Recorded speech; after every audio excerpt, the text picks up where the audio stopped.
Oh, hola. Estoy acá con la pava y el mate. Perdón. Buena yerba. No me acuerdo qué marca era. No sé si es Canarias, pero bueno, estamos aquí para hacer el vivo con Rodney Barnes, que es escritor y productor de muchas series. ¿Cómo va? De ciencia ficción, de fantasía, entre ellas American Gods, basada en la novela gráfica, bueno, la novela, perdón, de Neil Gaiman, ay Dios, estoy medio cansado. Neil Gaiman también produjo la serie de Marvel Runaways, que de vuelta me encanta siempre esta idea de encontrarle el lado paralelo, ¿no? A lo, digamos, a las historias de los villanos. En este caso son los hijos de los villanos. Runaway quiere decir, bueno, el que se escapa, el que huye, ¿no? Solamente se asocia a los adolescentes, viste, que cuando hay, a ver si está. A ver, Rodney y... Dos, uno y... Ahí va. Hey, Hey, Rodney, hi. hey, how are you? Excellent. Nice to meet you. It's an honor for us to, do this chat. I mean, well, the idea of the chat is really to, to talk about writing, well, sci-fi fantasy, but also I want to talk about writing comedy because you wrote one of two of my favorite jokes. One is Everybody Hate Chris. Chris Rock is one of my favorite comedians, and we talked later of that. He's amazing. But I wanted to start from the beginning. I mean, I want people to know you and to know your story because you have been producing and writing for a long time. So, how does in your life how everything begin when you were little? How did you become a writer, producer? I always loved television as a kid. I watched a lot of TV, a lot of sitcoms, All in the Family, The Jeffersons, Sanford and Son, Good Times, all of them. And I consumed just so much television that, if you pay attention to television enough, you start to pick up a rhythm of how stories work. Even as a kid, I was sort of in school, like watching so much television that I think I just picked up stuff subconsciously along the way. And then later on in life, when I got to college, I decided I wanted to write television and started going through practicing and just spending a lot of time working on it. And one thing led to another, and I ended up in Hollywood, and things have worked out. Mm. What about literature? Did you also take something from out of writers besides television, some influence when you were Yeah, little? yeah. I mean, outside of comedy, I'm a huge Stephen King fan. I'm a huge Neil Yeah. Gaiman fan. I mean, I took storytelling, not just sitcoms and comedy in general. I'm a fan of a lot of different genres and things. I love John Milius. Um, you know, just so much stuff that I consumed. I'm truly a child of mostly 70s and 80s film and TV. So between reading stories, writing stories, consuming stories, stories are the bottom line to everything. And whether a story is horrifying or funny or dramatic, I just love them. How old were you when you discovered Neil Gaiman? Neil Gaiman came into my life when I was about 11 or 12 years old, I think through comic books. I read Sandman and Miracle Man. And I actually told him, because I worked on American Gods, how much a fan I was of him. And he signed all my comic books from when I was a kid. And, it was just great. It was just great. It's great to work with your heroes. Yeah, no, yeah. I mean, I was going to ask you because you produced American Gods and you wrote one of the episodes. Yeah. And how was your first encounter with Neil? Because Oh, it's Neil was fantastic. I mean, I met him in the hallway in New York. We were going to Comic-Con. And I was nervous because we had spoken on the phone, but he had never seen me before. So his assistant, Kat Mijos, I went to her first, and I introduced myself. And she said, Neil, come here. And he hugged me and signed my books, and it was fantastic. And we hung out, had dinner ever since, and it's just been great. You mentioned Stephen King as one of your literary influence. What do you like the most about, fantastic story? Because, okay, Stephen King is more horror. Neil Gaiman, it's more fantasy. I love when he take different, myth of different culture and he mix it. He invent his own mythology. What do you love about the most about the fantasy, genre? The themes. I think both of them have an ability to take real people and put them in fantastic places. And like you said with Neil, he creates myth and American gods and so on and all of that stuff, Norse mythology, but he humanizes it to such a degree that it becomes relatable. It's not just talking about gods, it's talking about people and the intrinsic stuff that I think makes us people. And when you add fantasy and power and all of that, to the frailties and shortcomings of being a human being, it just makes for interesting stuff and allegories and just things that I think certainly resonate with me. Yeah, it's interesting because, when we take the for example, the Greek mythology, we see gods that act like human, are very human, actually more emotional than the average human, and in a way to play that. And I love that in American Gods, there is this battle between the old gods, the new gods, the personification of technology. When you produce, did you talk all these things with Neil? We talked to Neil in the beginning when we were doing the first few episodes, and then it's sort of, because we have the book as source material, we could go back and forth to the book. We didn't have to go as much to Neil because he was doing Good Omens at the time. So, his time was relatively limited, but we cherished as much time as we could get with him. He's a brilliant guy. No, great. And let's go back to your start. You start, writing. Everybody love Chris, an amazing show. I love the comedy. And when did you know Chris Rock, and how did you start working in that show? Because you were in My Wife and Kids before. Yeah, I was working on My Wife and Kids, and we found out on a Tuesday that we were getting canceled. And my agent called and he said, Chris Rock has a TV show, Everybody Hates Chris, and they're looking for writers. Can I submit you? And he submitted me, and I had an interview with Ali Leroy and Chris Rock. And Chris, I think Damon Wayans put in a good word for me with Chris. And my job on that show was, if you've watched the show, you have a lot of Chris Rock voiceover. And I would write that voiceover and record it with Chris. So we got to be friends over the course of those 4 + 5 years, and just working together damn near every day. And it was a great experience. It was my first time actually producing television. I had on Wife and Kids, I mostly just wrote and worked in the writer's room. But on Everybody Hates Chris, I had to go to editing, and I had to work with placement of the voiceover and just different things. And it was sort of expanding, my abilities and just learning how to be a better producer.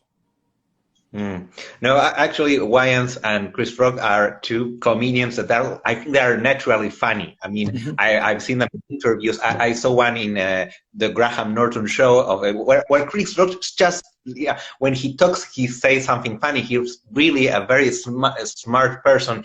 And you also write, what did you learn from him? Because, I mean, he's...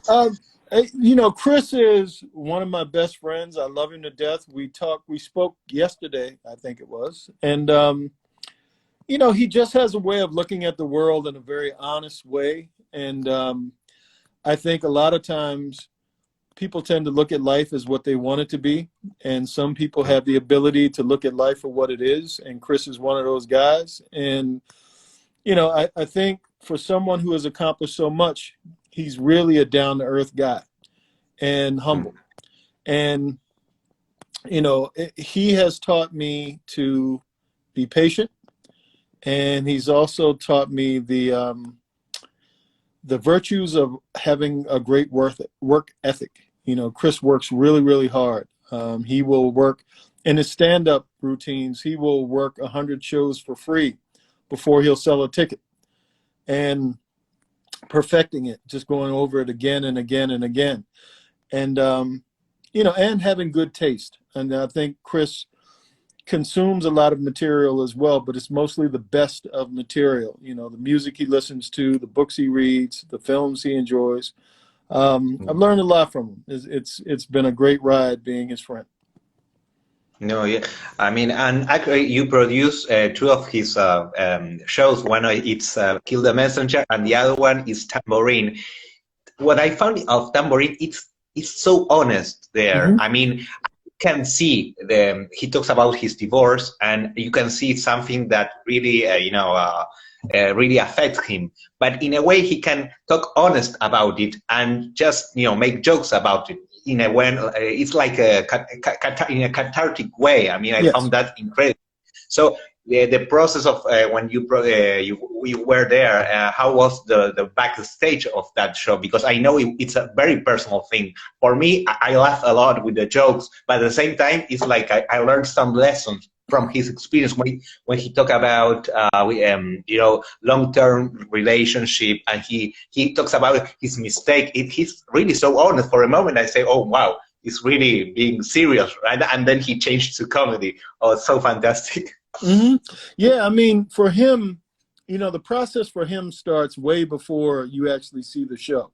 So there are a lot of conversations, and we're always having conversations about very serious things, but it's the irony in those things where you find the comedy, and oftentimes we're just having a conversation and something will switch in the conversation to, isn't it funny how this and that connect to each other? It's more like math than it is just two guys just talking.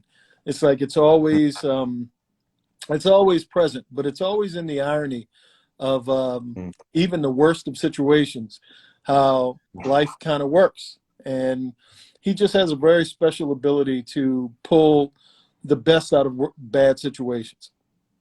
Tell him that if he wants to come to Argentina to give a show, there's a lot of fan of him here. I'll let him know. You mentioned that you were, so you have a role of producer and editor in the television shows. When you do comedy, what's the difference when you have all the writing process? It's one thing, but then you can add comedy through the edit process. So what's are the difference between doing comedy? Yeah, I mean, for the editing process on Everybody Hates Chris, it was mostly timing of a joke. Like you write it in the script first, and then the actors perform it, and then it's filmed. But sometimes the way that it's written in the script doesn't always translate into when it's filmed. So in editing, you get an opportunity to cut some of the spacing off to help with the timing of a joke, or sometimes to re-edit and add some stuff in reshoots. Or in the case of Everybody Hates Chris, you can do voiceover of Chris's voice making a joke, which makes the scene funnier or makes a certain situation funnier that may not be working, just as it is. You need him to come in and sort of add some life to it. So, yeah. Would you do yourself a stand-up comedy show because you have a lot of experience working with, these masters of humor? I mean, for me, I was never the guy that was good at I never wanted to be the center of attention. And I think part of being a stand-up comic is you have to embrace it's all on you. They don't know who came up with the joke or who did the thing, but there's so many different skills that you have to have: your voice, your physical movement, your ability to read an audience. There's so many different things that you have to have. I may have one or two of those things. I don't have them all. So I'm happy in my office writing stories, I'm good. I'm good. Yeah, we say here in Spanish, there's a saying that like writers are like the hero, the invisible heroes, because Yeah. they are behind all. Also, the script writers. I saw you post different advices from Vince Gilligan. He's one of your hero, I guess. Mm-hmm. I really love Breaking Bad. I love his philosophy of storytelling. I love how that show could go from being serious in one moment and dangerous to being funny or being heartfelt or dramatic. And it was just so nimble the way the storytelling worked that it was really genius to me. And, you know, you got to look to the guy that created the show and who's the voice of the show. And I just really respect him. Mm.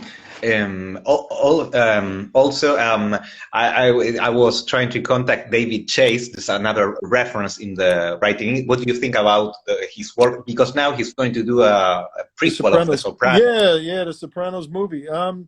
I love The Sopranos as well, as much as I love Breaking Bad. I mean, I think my 3 or 4 favorite guys in television writers were Tom Fontana, who did Homicide: Life on the Street, Oz, and other things.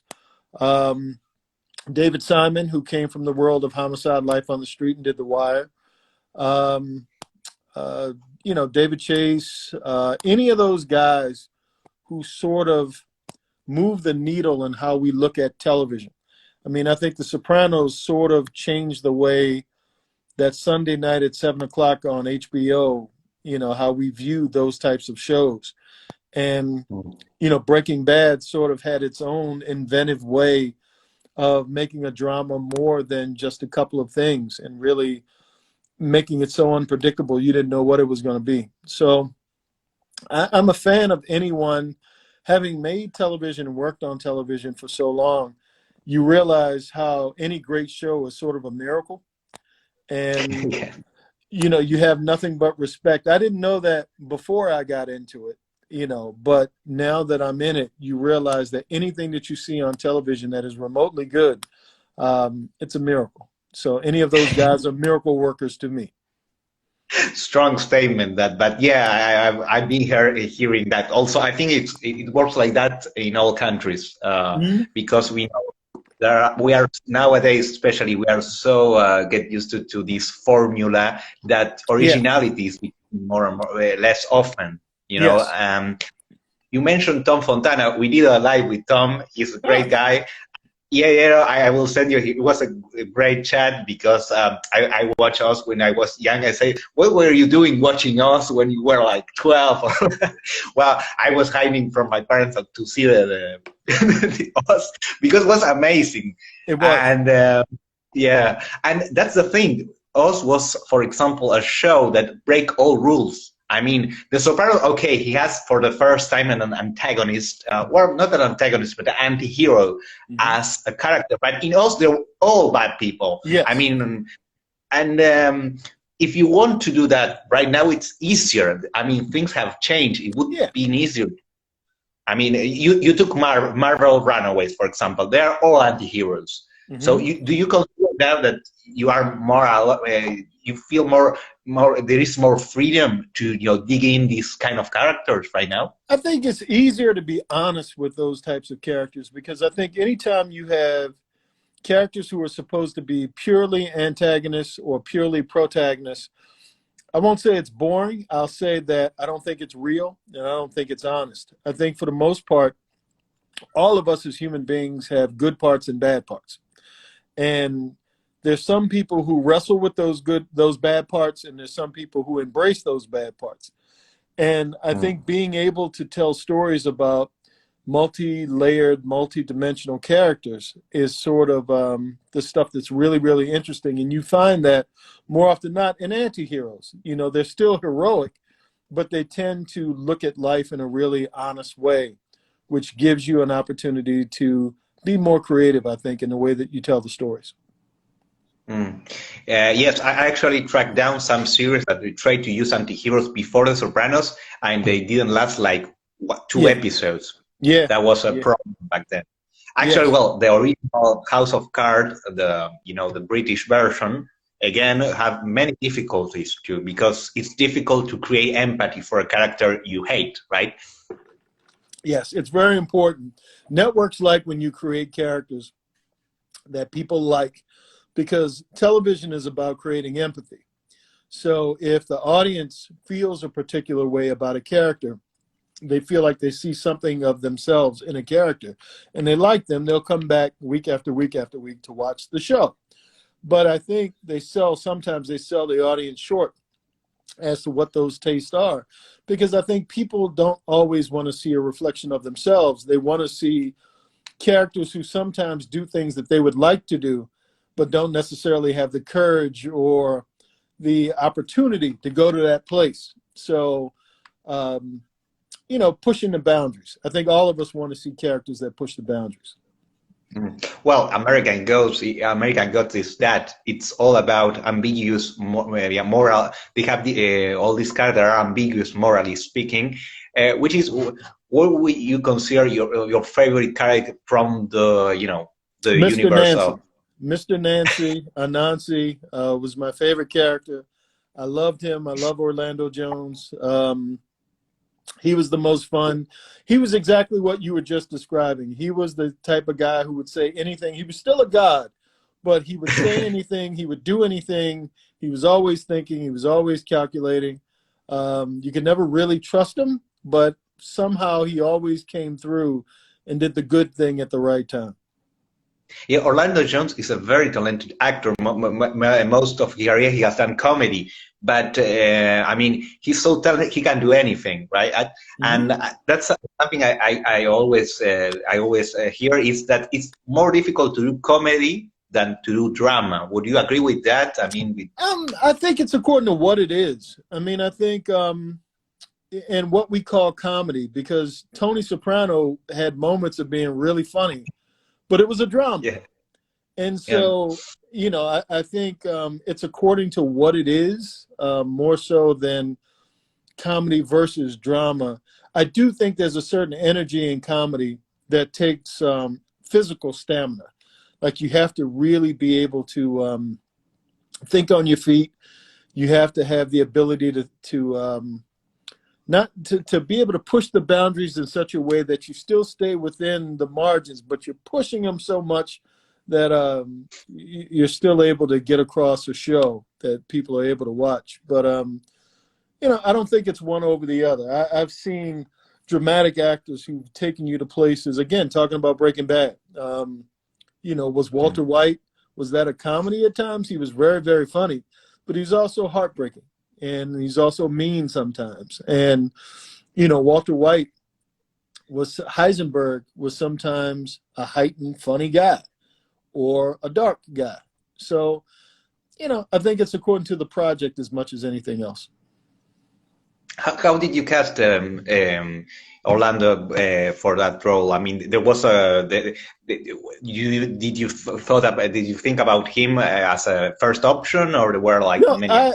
I actually worked the second season of American Gods. He was already there by the time I got there. I think, but the reason I believe that he was cast was because, to your point, he has a way of delivering difficult lines in a very funny way and a very colorful way. And that's sort of, as a writer, I mean, one of the great things about being able to work with him was we could really, really, really push the boundaries of the things that he could say and do, because he was a god. So we weren't limited in any way to anything that we wanted to say or do. And so that was one of the high points of that show for me. There's a lot of people that asked me to ask you about Star Wars Lando, because they will kill me if I don't ask about that. Yes. So it's a thing that's going to happen? They're making a TV show. I think it's being put together now. I'm not a part of it. I'm just a part of the book. And I would love to be a part of it, though. I'm a huge fan of both Donald Glover and young Lando. But either way, I think it'll be a fantastic show. Oh, and tell me what universe in the comic world, besides the ones you have already done with Neil Gaiman and Marvel Brown would you like to do? If I give you complete freedom, like, okay, let's do this show. Swamp Thing. I've always loved Swamp Thing, both as a comic character, and I like the show that they did with DC on DC Universe, and I think it's on the WB now. But I've always been a Swamp Thing fan.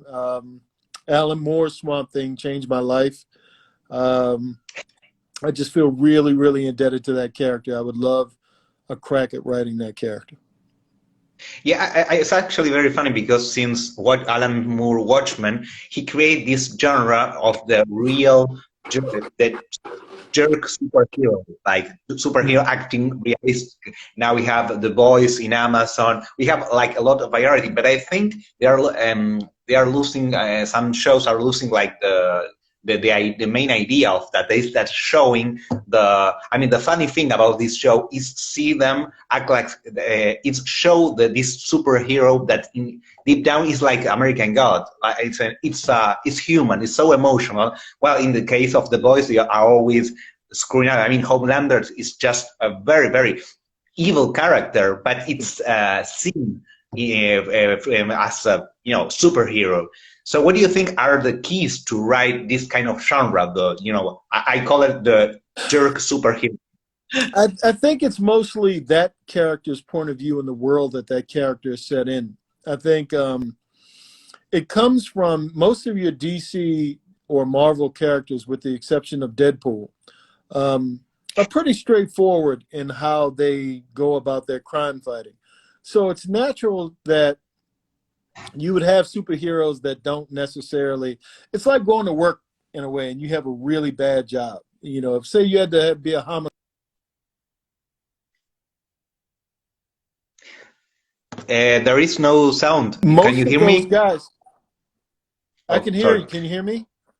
Yeah, perfect. Okay, cool. Now I'm saying some guys like, garbage men or homicide detectives or whatever, when they have to do their work, and they don't necessarily like the work, but they have to do the work, they develop a sense of humor as they're doing it. And I think, why wouldn't superheroes have that same dynamic of always having to chase bad guys and always having to save the world? I think you would create a certain kind of sardonic sense of humor as you're going about doing the thing that you do, and you would look at the world differently than people who don't have to do what you do. And I think also that idea of having a superpower you think is great, but everything that comes with it you're not taking into consideration. So I think as we go down this superhero rabbit hole over the next maybe 10, 15 years, you'll see a lot of shows that just have different ways that heroes manifest what they do. And you talk about irony, and there's now a sci-fi author, it's Philip Dick, who always work with irony, where the characters are in a world that is so grotesque. And that's the funny thing about it. Because in deep down is in a drama. What do you think about Philip Dick's work as combining humor and drama, like using the grotesque? Yeah, I love Philip Dick, and I love all of that. Anytime that you can go to another place with what we've seen before, to make it different. I don't think there's anything new under the sun. There's every sci-fi story, every genre story, somebody's taking a kind of a crack at it. I think it's how you execute the story that makes it feel new, that makes it feel fresh, that makes it feel interesting. And to me, as long as there's some creativity in the process and how you go about giving me this new world, to me, that's the part that's special, and that's the part that's interesting. And you have a whole new generation. I grew up watching, like Dracula, Frankenstein, Wolfman, those universal monsters back in the day. And I think it's really hard for creatives to come up with a new way to tell a Dracula story or a new way to tell a Frankenstein story, because those were characters of their time. And in the 80s, you had Freddy Krueger and you had Michael Myers, and you had a different kind of horror, but that horror reflected the world that those new characters were in. So I think, the way we're looking at how these stories are told are reflecting the world that we're in right now. So they need to be they need to feel fresh. They need to feel new. But under them, it's kind of the same story that we've seen before. It's just telling it in a completely different way. Well, Tom Fontana actually say that, well, since Shakespeare, since all these great, since the Greeks hasn't been new stories, you have to look find a way of telling differently.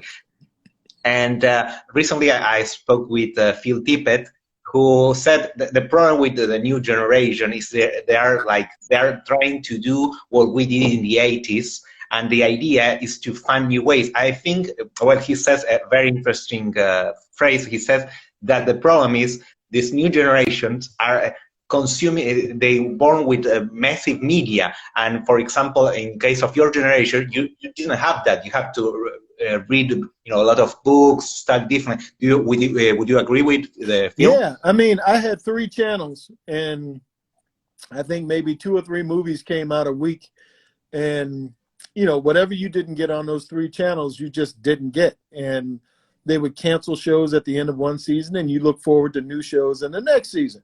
Now you've got 500 channels. You've got unlimited amount. There are no real seasons anymore except on network television.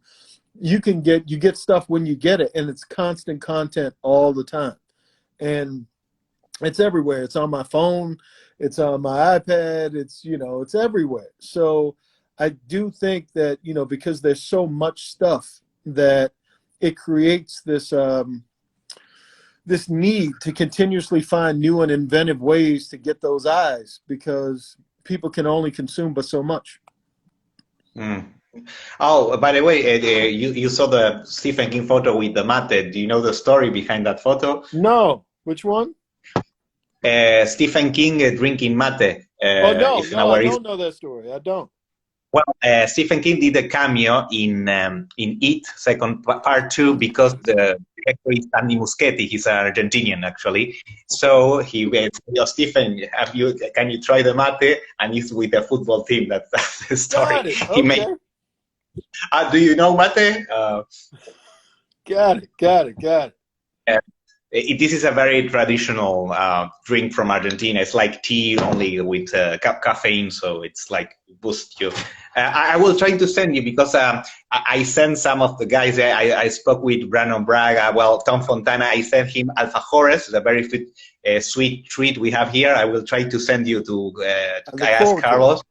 Great. And if you want to try it, it's acquired taste, as they say, but you can.